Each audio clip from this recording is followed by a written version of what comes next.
যিনি মাকে সেবা করে সবচেয়ে পৃথিবীর জমিনে বিখ্যাত হয়েছিলেন, ওনার নাম কি?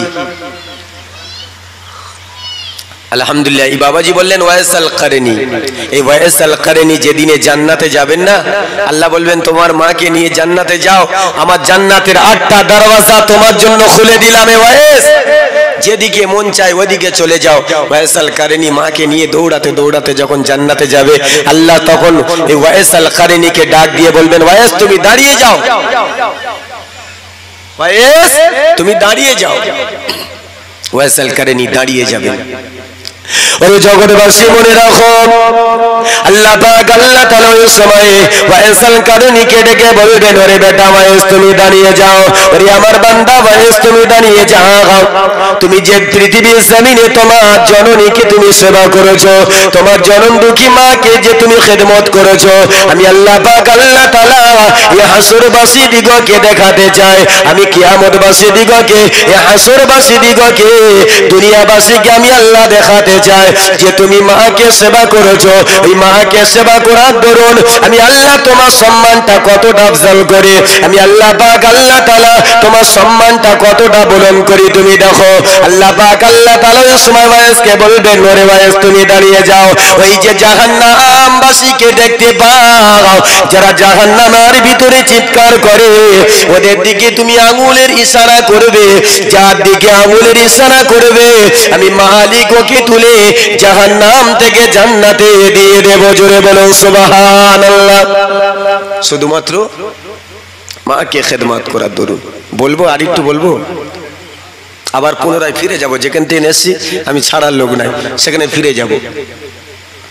ছোট্টবেলায় যখন ওয়াইস আল কারনির আব্বা মারা গেলেন, 8 বছর বয়স, তিনি একটা মক্তবে পড়াশোনা করতেন একটা জায়গায়, সেখানে পড়াশোনা করতেন। আব্বা মারা গেলেন, মায়ের কাছে আসলেন, এসে বললেন মা আমার তো আব্বা মারা গেছে, এখন আমাদের সংসারের চাকা কিভাবে ঘুরবে মা, আমাদের সংসার চলবে কেমন করে, আমাদের দুবেলা দুমুঠো আহার জোগাড় কেমন করে হবে মা। আম্মা জান ওই সময় ওয়াইসকে বলেছিলেন ও বেটা ওয়াইস তুমি মনে রাখো আল্লাহ পাক আল্লাহ তাআলা জগতের বুকে আমাদেরকে শ্রেষ্ঠ বানিয়েছেন, ইনসানকে সর্বশ্রেষ্ঠ বানিয়েছেন। আল্লাহ পাক আল্লাহ তাআলা এই শ্রেষ্ঠ মানবকে, পৃথিবীর জমিনে মখলুককে, তার শ্রেষ্ঠ মখলুকাতকে না খাইয়ে রাখবে না বেটা। আল্লাহ পাক আল্লাহ তাআলা কোরআন মাজিদের ভিতরে জানিয়ে দিলেন ওয়া মা মিন দাব্বাতিন ফিল আরদি ইল্লা আলাল্লাহি রিজকুহা, জগতের বুকে এমন কোন প্রাণী নাই, দুনিয়ার জমিনে এমন কোন মখলুকাত নাই যে মখলুকাতকে আল্লাহ পাক আল্লাহ তাআলার তরফ থেকে রিজিক পৌঁছায় না। জোরে বলো সুবহানাল্লাহ। আল্লাহ পাক আল্লাহ তাআলা জগতের বুকে যত মখলুকাত পাঠিয়েছেন সকলকে আল্লাহ খাদ্য দিয়ে থাকেন। ওরে আমার বেটা ভাইস, খাদ্য খাবার নিয়ে চিন্তা করা লাগবে না, তুমি মক্তবে পড়াশোনা করো, আমি তোমার জনম দুঃখী আম্মা জান যতদিন বেঁচে আছে, ওরে বেটা ভাইস এটা নিয়ে তোমার চিন্তা করা লাগবে না। বেটা ওয়াইস আল কারনি সেদিনে আম্মাকে বলেছিলেন মা ও আমার আম্মা জান, ও আমার আম্মা জান তুমি মনে রাখো আমি বেটা ওয়াইস তোমাকে কাজে দিতে দেব না, আমি বেটা ওয়াইস মানুষের দুয়ারে তোমাকে খাটতে দিতে দেব না, ও আমার আম্মা জান মানুষের বাড়ি কাজ করতে তোমাকে দেব না, ও আমার আম্মা জান। আমার আব্বা জান পৃথিবীর জমিন থেকে বিদায় নিয়েছেন, তবে আমার আব্বা জান যে দোকানটা চালাতো, তিনি যে কাপড়ের ব্যবসা করতো মা, যে দোকানটা তিনি চালাতো, ও আমার আম্মা জান, ও আমার আম্মা জান ওই দোকানটা আমি বেটা ওয়াইস আল কারনি আজ থেকে শুরু করে দেব। আম্মা জান বেটা ওয়াইসকে বলেছিলেন ও আমার বেটা ওয়াইস তুমি যে ছোট্ট মানুষ দোকান চালাতে পারবে না, তুমি যে হিসাব ঠিক মতো করতে পারবে না বেটা।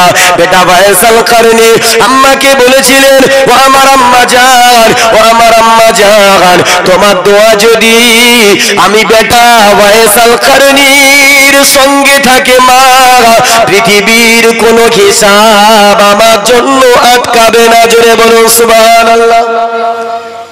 মায়ের দোয়া যদি আমার সঙ্গে থাকে মা, পৃথিবীর কোনো হিসাব আমাকে আর গুলাবে না, আটকাবে না মা, পৃথিবীর কোনো বাধা বিঘ্ন আমার কাছে টিকবে না। জোরে বলুন সুবহানাল্লাহ। ওরে দুনিয়াবাসী মনে রাখো, বেটা ভাইসাল কারণী সেদিনে আম্মাকে বলেছিলেন, মা তুমি আমার জন্য শুধু দোয়া করো, আপনি শুধু আমার জন্য দোয়া করুন মা, আমি আজ থেকে কাপড়ের ব্যবসা শুরু করে দেব। আম্মা জান বলেছিলেন, বেটা ও আমার বেটা ভাই, তুমি যদি ব্যবসা করো, তোমার এই সময় পড়াশোনা করার সময় বাবা, তোমাকে লেখাপড়া করা লাগবে। ও বেটা ভাই, তুমি ব্যবসা করা লাগবে না, আগে পড়াশোনা করো।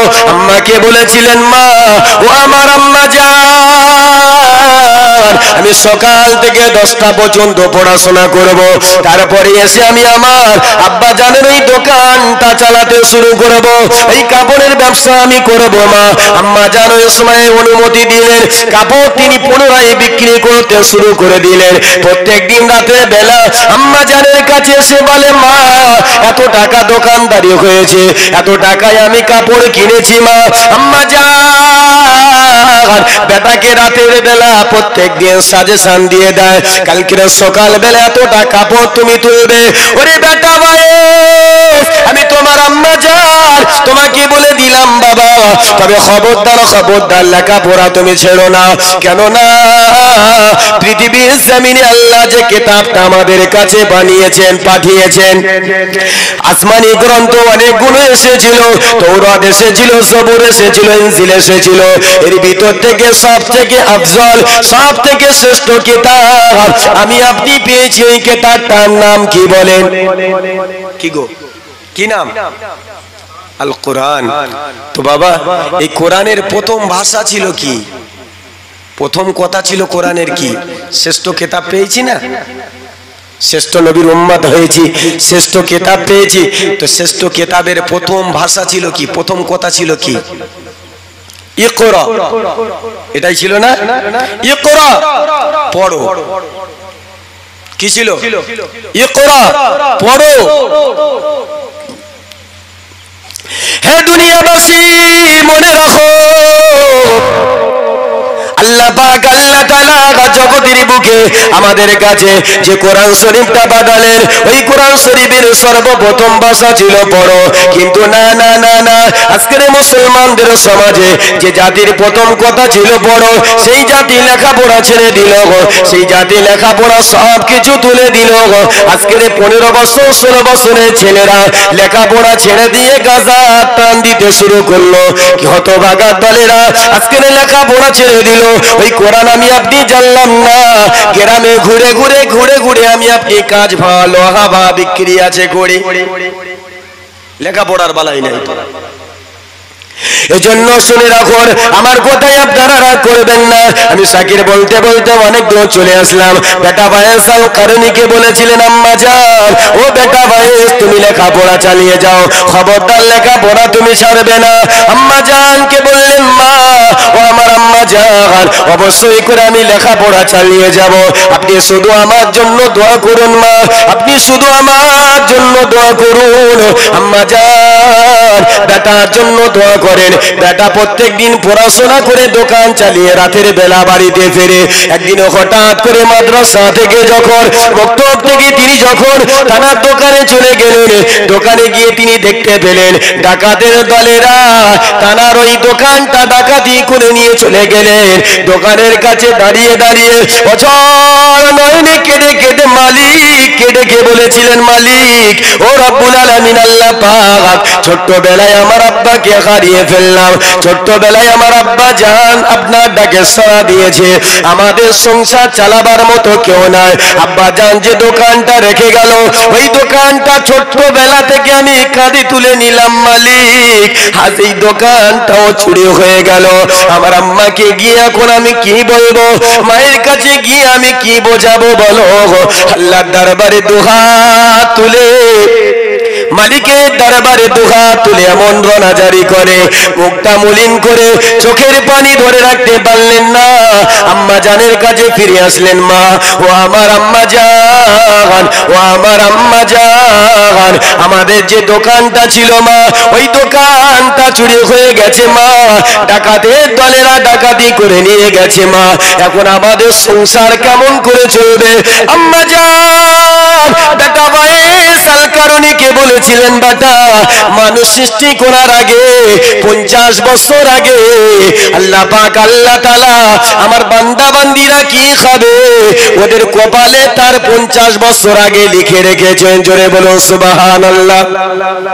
এটাকে নিয়ে তো চিন্তা করতে হবে না বেটা। তুই কি জানিস না ওই যে হাদিসে আছে অন্ধ কেউটো সাপ একটা আপনার খেজুর গাছের ডালে, খেজুর গাছে একটা শুকনো খেজুর গাছে আটকে গেছে, সে বার হতে পারছে না। অন্ধ কেউটো সাপ একটা পাখি ডাকাতের দলেরা ডাকাতি করতে যাচ্ছে, একটা গাছের নিচে বসে বসে তারা ক্লান্ত হয়ে গেছে, গাছের দিকে তাকিয়ে দেখছে একটা গাছে তাজা তাজা কিছু খেজুর রয়েছে, আর একটা গাছ শুকিয়ে গেছে, আর একটা গাছ শুকিয়ে গেছে। তো বাবাজি আমার ডাকাতের দল লিডার যে সে গাছের দিকে তাকিয়ে দেখছে যে যে গাছে তাজা তাজা খেজুর আছে ওই গাছে একটা পাখি যায়, মুখে করে খেজুর নিয়ে আবার ওই শুকনো গাছে আসে, কাকে যেন খাইয়ে রেখে আবার উড়ে ওই তাজা তাজা খেজুর আবার আনতে যায়। ডাকাতের দলের লিডারের মনে সন্দেহ জাগলো, ওই গাছের মাথায় উঠলেন, উঠে তিনি দেখলেন যে ওই শুকনো খেজুর গাছের মাথায় একটা অন্ধ কেউটো সাপ গাল হাঁ করে জবানটা হাঁ করে বসে আছে, আর ওই উড়ন্ত পাখি এসে তাকে খাইয়ে দিয়ে চলে যাচ্ছে। জোরে বলুন সুবহানাল্লাহ। ডাকাতের লিডার চিন্তা করলেন আল্লাহ, যে সাপের অত্যাচারে পাখি বাসা বাঁধতে পারে না, ওই সাপকে খাওয়ানোর জন্য ওই পাখিকেই তুমি নিযুক্ত করলে। জোরে বলুন আল্লাহ।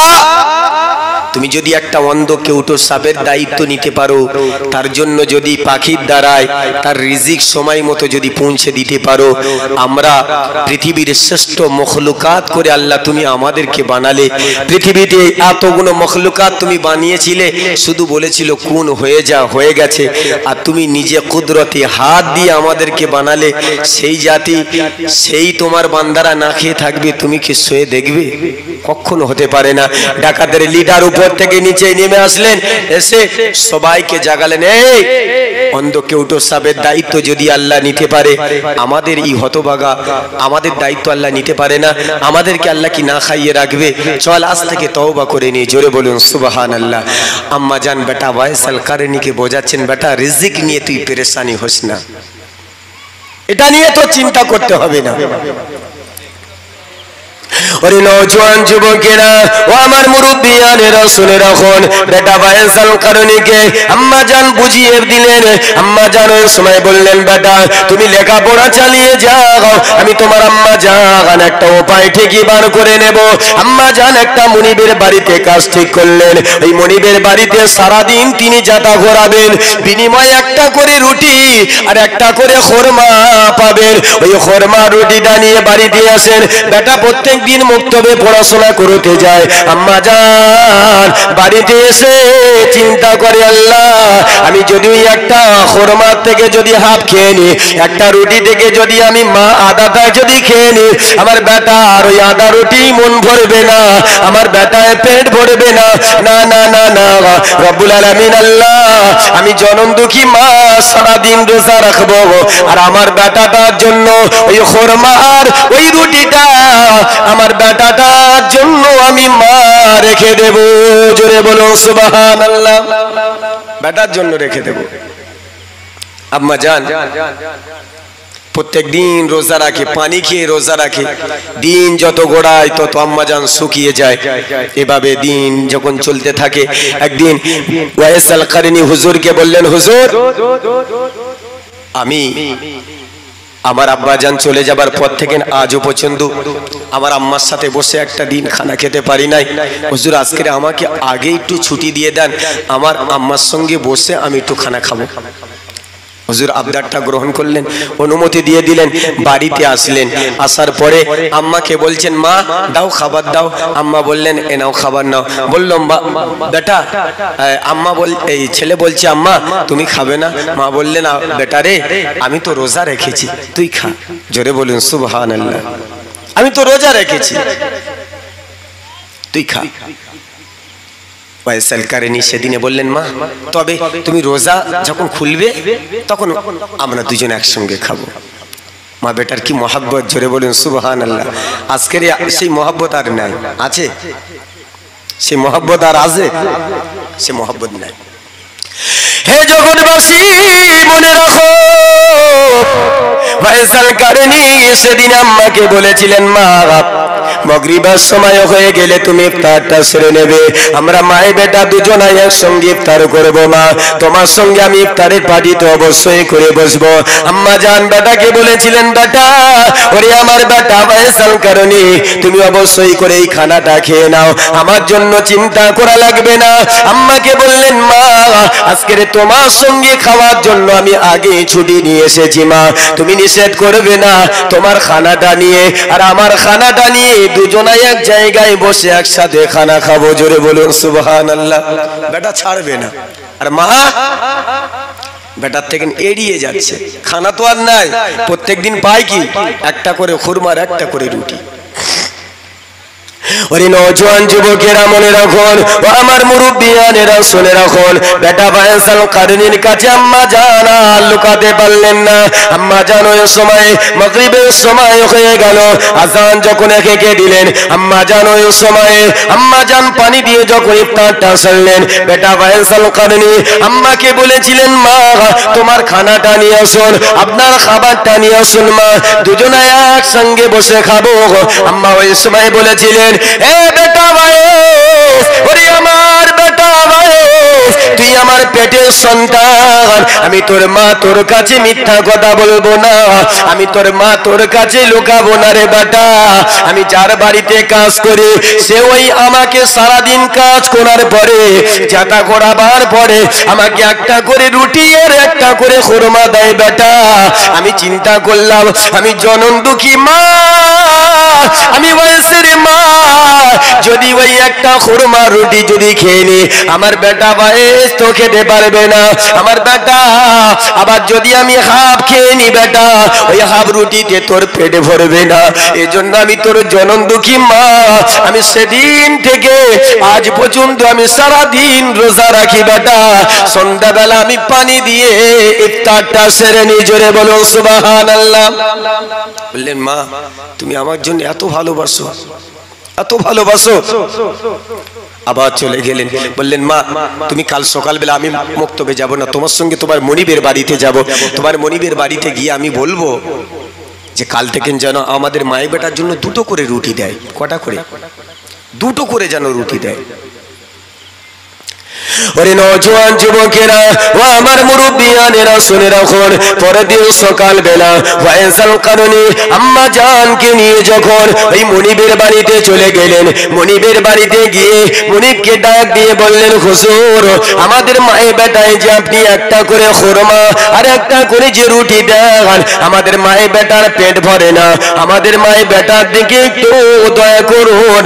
আপনি যদি দয়া করে আমাদেরকে কাল থেকে যদি আজ থেকে আপনি দুটো করে রুটি দিতে পারেন, আমার আম্মা জান আপনার কাছে কাল থেকে আবার কাজে আসবে, আমাদের প্রতি আপনি একটু দয়া করুন। মনিব এতটা নিষ্ঠুর, এতটা কঠোর ছিল। মনিব এই সময় ফয়সাল কারণীকে বলেছিলেন, এ ফয়সাল কারণী তোমার মাকে যদি পাঠাতে চাও তো পাঠাও, আমি মনিব ওই একটা রুটি আর একটা খুরমার বেশি দিতে পারবো না। আম্মা জানের হাত দুখানা ধরে বলেছিলেন, মা ও আমার আম্মা জান, ও আমার আম্মা জান, তোমার মনিবের বাড়িতে কাজ করা লাগবে না মা, চলো চলো মা, তোমার মনিবের বাড়িতে কাজ করা লাগবে না।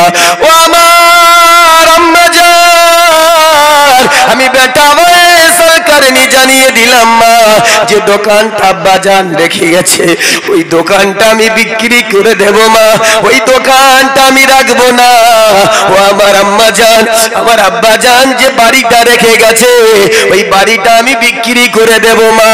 ও আমার আম্মা জান, আপনি শুধু একবার আমাকে অনুমতি দিন, আমি এই বাড়িটা বাড়িটা রাখবো না মা, আমি ওই বাড়িটা বিক্রি করে দেব, ওই দোকানটা বিক্রি করে দেব। আম্মা জান ওই সময় বেটা ভাইসাল কারণীকে বলেছিলেন, এ বেটা ভাইসাল কারণী, ওরে বেটা ভাই, প্রচন্ড বর্ষার দিনে কোথায় গিয়ে দাঁড়াবি, কার বাড়িতে গিয়ে আশ্রয় নিবি রে বেটা? যদি বাড়ি তুই বিক্রি করে দিস, ওরে বেটা প্রচন্ড গরমের দিনে কোথায় গিয়ে কার বাড়িতে গিয়ে আশ্রয় নেব বল? হ্যাঁ বেটা ভাই, তুই প্রচন্ড শীতের দিনে কার বাড়িতে গিয়ে আশ্রয় নিবি বল? ওরে বেটা খবরদার খবরদার, এই রাগের বশত এমন সিদ্ধান্ত নিস না। বেটা ভাইসাল কারণী কোনো কথা শুনলেন না। আম্মাকে বলেছিলেন, মা ও আমার আম্মা জান, ওরে আমার আম্মা জান, একবার শুধু আপনি আমাকে অনুমতি টোকা দিন, আপনি শুধু আমাকে অনুমতি দিন। আম্মা জান অনুমতি দিয়ে দিলেন, ওই দোকানটা তিনি বিক্রি করে দিলেন, বাড়িটাও বিক্রি করে দিলেন। আম্মা বেটা কি করবে বুঝতে পারছে না। এমন সময় বেটা যে টাকাটা হয়েছে ওই টাকাটা নিয়ে বাজারে গেলেন। বাজারে গিয়ে একটা সুন্দর দেখে বকরি কিনলেন, যে বকরিটার স্তনে দুধ রয়েছেন এমন একটা বকরি নিয়ে বাড়িতে চলে আসলেন। আম্মা জানকে ডেকে বলেছিলেন, ও আমার আম্মা জান, ও আমার আম্মা জান, চলো চলো চলো, আমরা এই জমিনে আর থাকবো না, এই গ্রামের শহরে আর থাকবো না মা।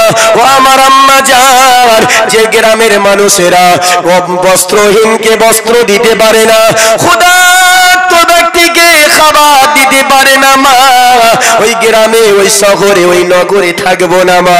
চলো চলো মা, যে গ্রামের মানুষেরা অভাবগ্রস্ত মানুষের পাশে এসে দাঁড়াতে পারে না, ও আমার আম্মা জান, ওই গ্রামে থাকবো না মা।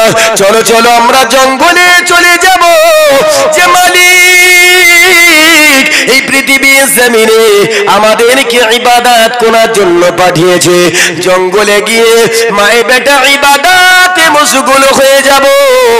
ওরে আমার আম্মা জান, যেখানে কোনো মানুষের দেখা মিলবে না, যেখানে কোনো মানুষ থাকবে না, শুধুমাত্র আল্লাহর ইবাদতে মশগুল হয়ে থাকবো মা। সারাদিন আমরা মাই বেটা রোজা রাখবো, সন্ধ্যাবেলা এই বকরির স্তনে দুধ দহন করে আমরা মাই বেটা দুজনা ইফতার সেরে নেব। জোরে বলুন একবার তাকবীর দাও, নারে তাকবীর। মায়ের দোয়া লাও হে মুমিন, মায়ের দোয়া লাও, মায়ের দোয়া লাও হে মুমিন, মায়ের দোয়া লাও। বিপদে পড়বে না তুমি যখন যেতাই যাও, মায়ের দোয়া লাও হে মুমিন, মায়ের দোয়া লাও, মায়ের দোয়া লাও হে মুমিন, মায়ের দোয়া লাও। আল্লাহুম্মা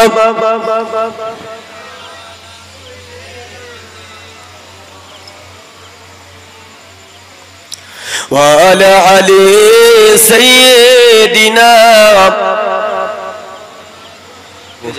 বলেন এখন মা বাপের দোয়া নি, এই মা বাপের দোয়া নি বাপ। বাইরে যাওয়ার সময় শাশুড়িকে ফোন করে বলছে, ও আম্মা আজ ভোর 4টের সময় আমার গাড়ি আসছে।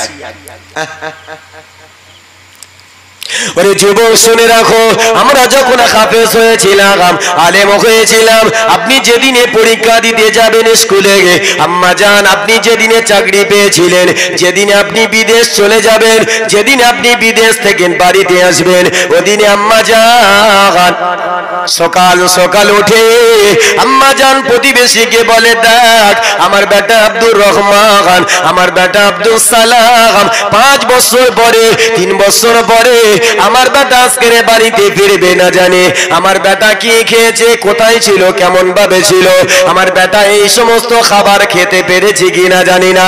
সকাল সকাল উঠে আম্মা জান সকাল সকাল উঠে নিজে মুরগি জবাই করে, নিজের স্বাদের মুরগি, নিজের পালনের মুরগি জবাই করে আম্মা জান বেটার জন্য খাদ্য খাবার তৈরি করে। বেটা যে খাবার গুলো খায়, যেগুলো বেশি পছন্দ করে, ওই খাবার গুলো তৈরি করতে লেগে যায়। আমরা যেদিনে পাগড়ি নিয়েছিলাম আম্মা জান গ্রামে গ্রামে গ্রামে প্রতিবেশী মহিলাদেরকে বলেছিল, আমার বেটা আজকের বড় আলেম হবে, আমার বেটা আজকে বড় হাফেজ হবে, আমার বেটা আজকে চাকরির ইন্টারভিউ দিতে গেছে। আম্মা জান বড় খুশি হয়েছিলেন, বেটা পরীক্ষা দিতে যাবে। বেটা ঘুমিয়ে রয়েছেন। সকালবেলা আম্মা জান বেটার জন্য খাবার তৈরি করেছেন, নাস্তা তৈরি করেছেন। আম্মা জান সব কিছু রেডি করে বেটাকে ডাক দিয়ে বলে, বেটা ওঠ, আর ঘুমিয়ে থাকিস না, তোর খাবার রেডি হয়ে গেছে, তুই তাড়াতাড়ি তৈরি হয়ে যা, আজকে তোকে পরীক্ষা দেওয়া লাগবে, আজকে ভালোভাবে পরীক্ষাটা দিস রে বেটা। ওই রে আমার নওজোয়ান যুবকেরা, এ দুনিয়াবাসী মনে রাখো, সেই আম্মা জানকে আজকে আমরা খেতে দেই না, সে আম্মা জানের আজকে ঠিক মতো একটা শাড়ি কিনে দিতে পারলাম না, আম্মা জানের মাথার তেল আমি আপনি কিনে দিই না, কিন্তু আমার আপনার ঘরে তেলের অভাব নাই, আমার আপনার ঘরে শ্যাম্পুর অভাব নাই, আমার আপনার স্ত্রীরা এমন শ্যাম্পু মেখেছেন, এমন তেল মাথায় দিয়েছেন, বালিশ থেকে পর্যন্ত সেনবার হয়। আম্মা জানের কাপড়টা একটু নোংরা হয়ে গেছে, আম্মা জানের কাপড়টা তো ময়লা হয়ে গেছে, আম্মা জান সার্ব পছন্দ পায় না যে সেটা পরিষ্কার করি। এরকম আপনাদের গ্রামে নাই? আছে? বলে হুজুর এত ওয়াজ থাকতে থাকতে সেই ফোড়াটাই টিপে ধরলেন, এত জায়গা থাকতে থাকতে সেই ফোড়াটাই টিপে ধরলেন। ওরে নওজোয়ান যুবকেরা, ও আমার মুরব্বিয়ানেরা, শুনে রাখো, তোমার মাতা পিতা যতদিন হায়াতে জিন্দেগিতে আছেন, আল্লাহ পাক আল্লাহ তাআলা জানিয়ে দিলেন, ওই মাতা পিতা যতদিন হায়াতে জিন্দেগিতে আছে, আমার 8টা জান্নাতের দরওয়াজা তোমাদের জন্য খোলা আছে। জোরে বলুন, 8টা জান্নাতের দরওয়াজা খোলা আছে।